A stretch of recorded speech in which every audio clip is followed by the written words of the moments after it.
Hi, I'm Andrea Bianchi. And I'm Ashley Rilio. And you girls both work for 40 Below, which is an organization that not too many people know about, but your mission is to change that, right? Tell me what 40 Below is all about. Well, 40 Below is traditionally known as the Young Professionals Organization, but we're really much more than that.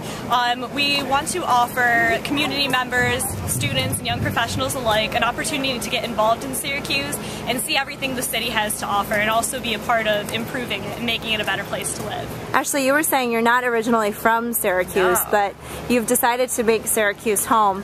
What is it that you love about this city? You know, so many students, we see them walking behind you, and I think the statistic is that most of them will say, "Peace out, Syracuse," when they graduate, because our weather isn't exactly fabulous.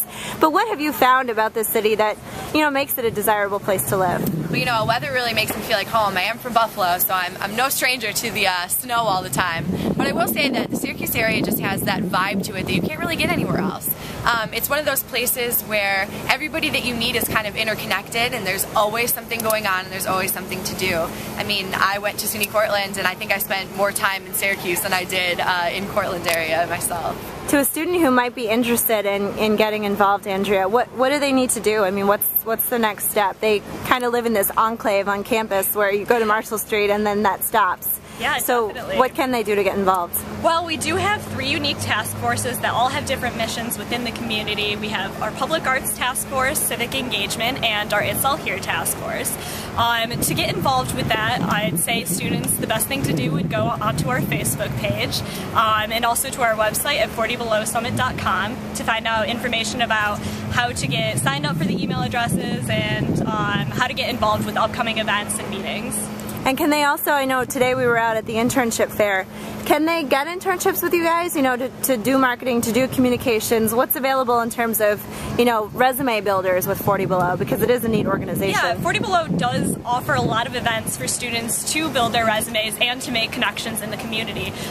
We are not currently offering any internship positions for 40 Below per se, but it's a really good opportunity to go and network and meet people in the professional field that you want to get involved in. And a lot of people I know have found jobs and have found ways to build their professional resume through 40 Below. I think that's a good point to make. You know, there are a lot of social events that 40 Below does, but those social events are so much more. You know, it's who you know, it's who you meet. Kind of talk to me a little bit about that networking piece and how that plays into it. That's definitely the biggest part for me about being a part of 40 Below, is being able to meet all the other people who are so passionate about what it is that we do. Everyone who you meet has something to do with Syracuse, and they all have their own unique little niches that you can all become a part of. So it's a really great way, no matter what your field is or where your destination is for career choices, for you to just be able to meet a ton of people who share the same interests as you do. Especially for people who are younger and for students, 40 Below is a really good organization to get started with your networking credentials, I guess you could say, because it's kind of a more laid-back setting than a lot of other places, and it's very open. We're always looking for new people to get involved, and we have members that are involved in all different fields and all different aspects in Syracuse, so we definitely like to just be open and get people involved and make everybody feel comfortable. Syracuse is a great place to live. Said from someone behind the camera who stayed here because of 40 Below. So, Andrea and Ashley, thank you so much. Really appreciate it. Thank you.